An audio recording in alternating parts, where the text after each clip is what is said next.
Yo, what is going on, guys? Matthew V. Haynes here, aka the Clockmaster. I am back. We are here for season 7 premiere. The season 7 premiere, season 7 episode 1. Oh man, I've been binge watching this show for the last nearly 3 weeks, going on to a month now, and I fell so much in love with this show. So if you guys haven't checked out some of my reactions to some of the previous episodes from season 6, make sure to check that stuff out in the link right above. Guys, man, I talked a little bit about it in the last video. It's crazy, man, how far to see everyone's growth on this show, and you know, it's just amazing what this world and what they were able to do with this universe and how big it has grown. They never fail to surprise us, man. So I'm interested to see. I'm not going to do a recap. I'll save most of my talking for later because I don't want to take up too much time in this video. If I have to split it up in parts, I will, but I hope I don't have to do so for this one. So without further ado, guys, man, please make sure to subscribe if you are interested in seeing more of these reactions for season 7, discussion videos and everything like that. And yeah, ring notification bells and let's get on with it, and we'll talk about it later as we normally do. Let's get into it now.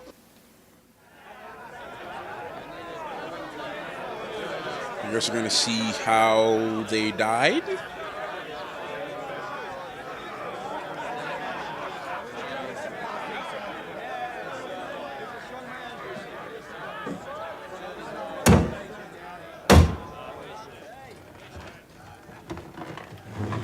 You're wondering why I brought you all here.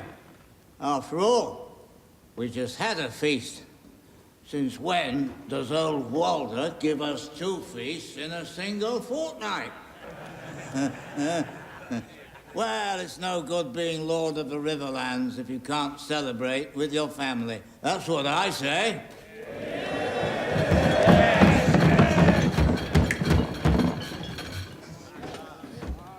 I've gathered every Frey who means a damn thing, so I can tell you my plans for this great house now that winter has come. But first, a toast.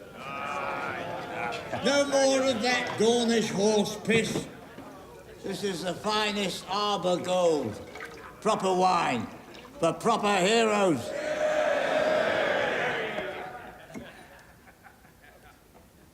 Stand together.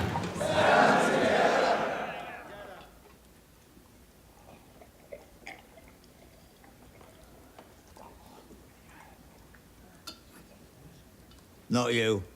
I'm not wasting good wine on a damn woman. Maybe I'm not the most pleasant man. I'll admit it, but I'm proud of you lot. You're my family. The men who helped me slaughter the Starks at the Red Wedding. Yes. Yes. Cheer. Brave men. All of you, butchered a woman pregnant with her babe. Cut the throat of a mother of 5. Slaughtered your guests after inviting them into your home. But you didn't slaughter every one of the Starks. No. That was your mistake. You should have ripped them all out, root and stem.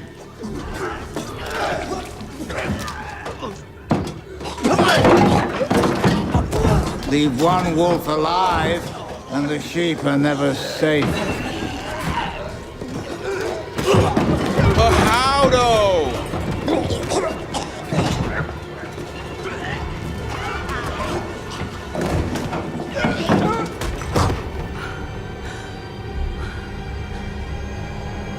How does that work?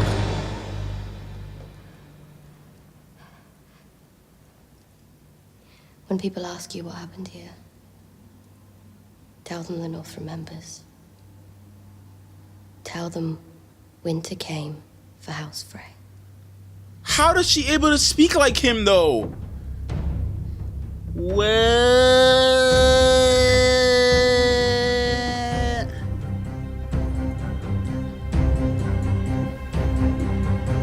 I thought that they can just look like people. I didn't know they can sound like them too. Yo. Boys of summer out to fight. Not just the boys. We can't defend the North if only half the population is fighting. You expect me to put a spear in my granddaughter's hand? I don't plan on knitting by the fire while men fight for me. I might be small, Lord Glover, and I might be a girl, but I am every bit as much a North. I love her, as you. man. She's good. You are, my lady. No one And is I don't questioning need it. your permission to defend the North. I like her. She's good. We'll begin training every man, woman, boy, and girl on Bear Island. She's amazing. While we're preparing for attack, we need to shore up our defenses.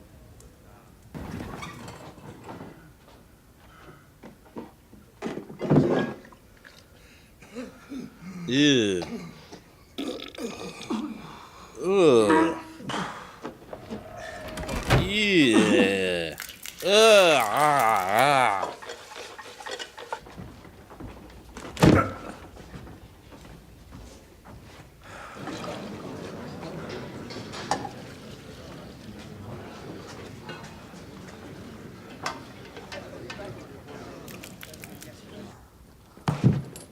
Dang, Sam.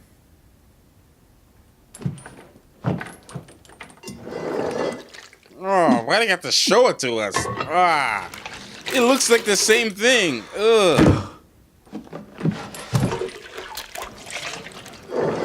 Ugh. God help me. She's a very impressive woman. What do you want, Lord Baelish? I want you to be happy. I want you to be safe. Baelish is I am too safe. vague. I'm at home, surrounded by friends. I have Brienne to protect me from anyone who would harm me. Torment.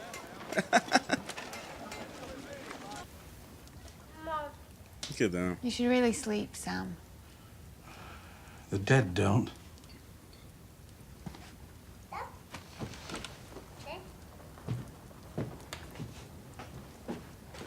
At least he got a nice little house. Legends of the Long Night. Nice little house. The time.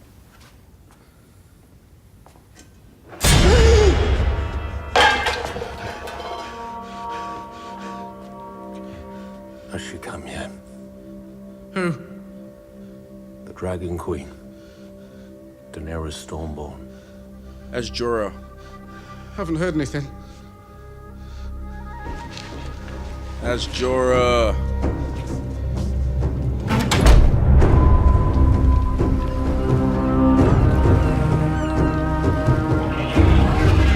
Khaleesi got a new outfit and everything.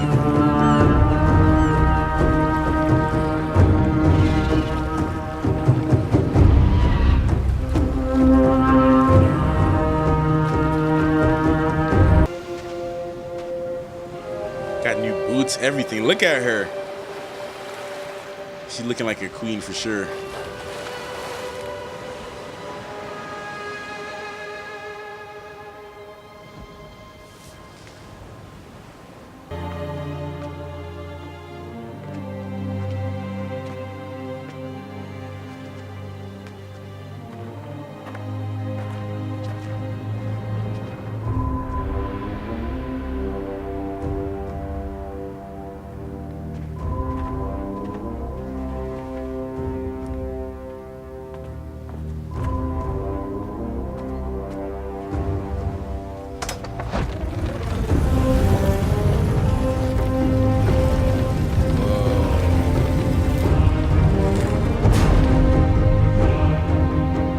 Her family's home.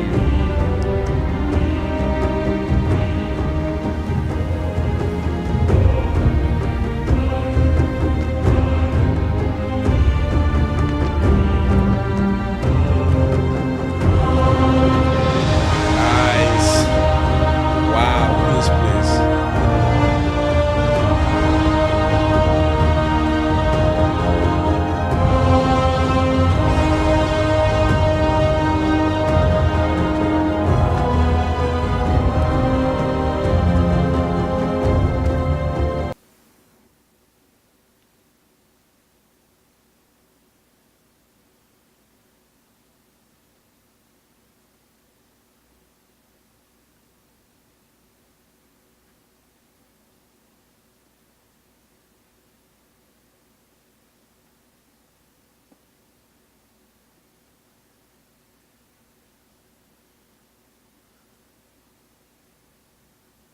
Say something, I'm giving up. Shall we begin? Yes. Nice. Ah, man. Well, there you got. There you have it, man. That was something. That was something, man. Dany's home. Daenerys is home. She returns back home, and everyone, you know, that was a moment. That was a moment. You hear me saying say something, but then like when you really think about it, it's just like, why would you even want to? You know. That's amazing. It's starting now. It's starting now. Things are getting hectic, man. The White Walkers are they're approaching the wall. Bran is getting more enlightened with things. Cersei is just going more off the rails as she can, trying to find whatever is left of any allies that she possibly can find. Trying to possibly team up with Euron Greyjoy, and Euron Greyjoy mentioned a gift that he won't return back to King's Landing unless he brings that gift. As to what that gift is, I'm not entirely sure, but it definitely has to mean something to Cersei, something of extreme value. It definitely has to mean something very, very large. And then Arya, she's just, I don't know, she's just going crazy. She's just really just so concerned about crossing those names off her list. She still has Needle. She's walking through. She said she's on her way to King's Landing instead of going to Winterfell. She's not going there. She's on her way down to King's Landing. She wants to kill Cersei. She wants to get revenge. She wants to cross names off the list. A lot of people on her list, names are crossed already. I'm interested to see, or just to see if she's actually gonna run back into Jaqen at any point. Her skills are just as looking at like different people and taking many faces. She's learned a lot from him. I just want to know how she was able to sound like Walder Frey. I can understand taking his face and putting it on there. Is this something to do with any magic or any powers that may have been given to her through the Many-Faced God? I'm not sure if that's what's going on with that. So if someone can explain that to me in the comments, I'd really appreciate that. If you can explain to me how she's able to sound like Walder Frey, you know what I'm saying? But she, you know, she's on her, she's just really concerned. She's matured so much. She's been on her own ever since her father died. Well, of course, she met Gendry and everyone else, and she was on her way to the wall, and then, you know, of course, but she's been pretty much on her own ever since her father died in season 1. So she's never been reunited with any members of her family as yet, and nor I don't think she really is concerned about being reunited with them just as yet. She's just so overconsumed with crossing those names off her list, getting revenge. And we've seen her grow a lot. She's a lot more smarter. She knows, you know, she has different experiences. She's seen things that no child should really ever be seeing, and that, you know, causes her to really approach life in a different way and see things in a different way. And she's, you know, not naive and this little girl anymore. She's grown. She you know, she wants to take matters into her own hands. Then we have Sansa and Jon Snow and this whole issue. I'm interested to see this whole Targaryen thing, how they're gonna bring that back up. The fact that he's really a Targaryen. I mean, he's still, in the end, I mean, he's still pretty much a bastard anyway, either way you look at it. But he's Targaryen blood, and he's a Stark blood, but he's not Ned Stark's boy. He's not Ned Stark's child, so he has no connection to the Starks in that way, except for Ned Stark's sister. But I'm interested to see how that's going to work out, how that story's going to turn up. But he's now the king in the north, and Sansa, just by looking at her face, you can tell she's a little bit just like, I should probably have been maybe given some type of position, because I did help, you know, get the reinforcements that you needed to win against Ramsay Bolton. And you can tell that on her face. And she's also really just trying to express to Jon that he's a little bit too naive with certain things, that he's not really taking his precautions as he should. He's not focusing on the other enemies that the North has, mainly Cersei Lannister, because she's just on a quest right now. She just wants to take everybody over. She's not concerned about things beyond the wall. She's not concerned about that. She's only concerned about her kids. All her kids are dead now. She's just looking out to just conquer, get revenge, kill everybody out, just wipe them out, just gone pure mad. So Cersei's trying to get people, you know, she wants to send threats to the north, knowing that she doesn't really necessarily have the manpower. And pretty much everyone is against King's Landing, against the Lannisters. I mean, no one, for this point, no one's really been siding with the Lannisters at this point.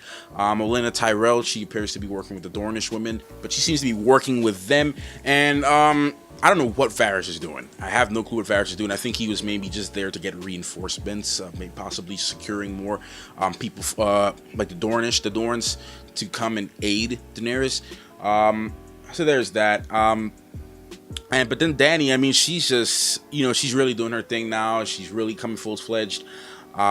She's just ready. She's ready to go. She has the manpower. She has 3 dragons, 1 fully grown dragon, 2 little smaller dragons. 2 little smaller dragons, which I'm surprised they haven't grown as big as grown as much as we've seen them from the last season.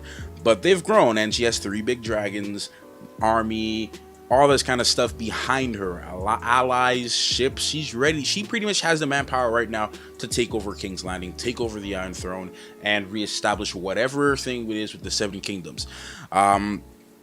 But there is just so much going on. And then Sam, he's getting closer and closer to finding out different things about whatever it is. As we see here in this episode, he's not quite yet a maester.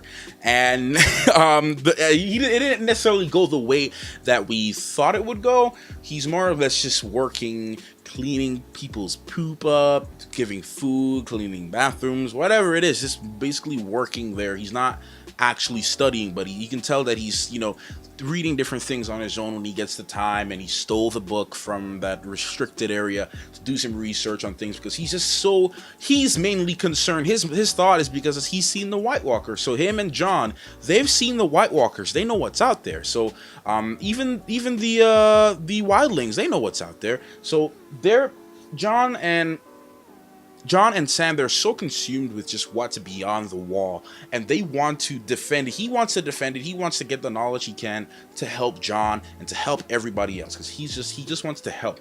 He's seen what Dragonglass can do. He wants to study it. He wants to find out if there's any other ways that he can get rid of these White Walkers. And he has like his little family house. He's got a little house, him and Gilly and the boy baby Sam, who he's now his adopted son, and they have like their little house, and he's like he's doing his thing, and it's cool. I mean, this is so much better than them just hiding out in the wilderness or being anywhere up north. So this is not that bad. This is pretty good, them being surrounded by the Citadel. It's a little bit more of a different life. It would have been worse for her to stay at his family's house and him there and blah blah blah blah. So they have their little home that they're in, and they seem to be okay. They seem to be pretty happy. But Sam is just really concerned about accomplishing that goal that he left the wall for in the first place. And then of course you got Sandor Clegane. He is, we're starting to see him change ever since season 6 towards the episode 7, season 6. He started to change. We started to see a more humane side of him. I mean, he's always been compassionate to young females. As we saw, he saved Sansa Stark, different things with Arya. We've seen that. He's been helping Arya out, or I wouldn't say necessarily helping her. Of course, he said he was claiming to take her for ransom, but he looked out for her in a way. They had this little thing going on. And so we know that, but he's always been ruthless when it came to different people. But we're starting to see him, I guess, find religion or find belief or something like that, and he's been growing and he's been changing, and he's starting to see things that he's never thought he would see, and starting to believe things he never thought he would believe. So, and it's interesting to see how much growth every single one of these characters get in this show. It's just amazing. It's beyond everything. Anyways, guys, as much as I can say for this episode, I cannot wait to watch the second one. You probably should be getting episode 2 through 5. Thank you so much if you watched all the way till the end, and I'll see you guys in the next video. Thank you, Clockmaster.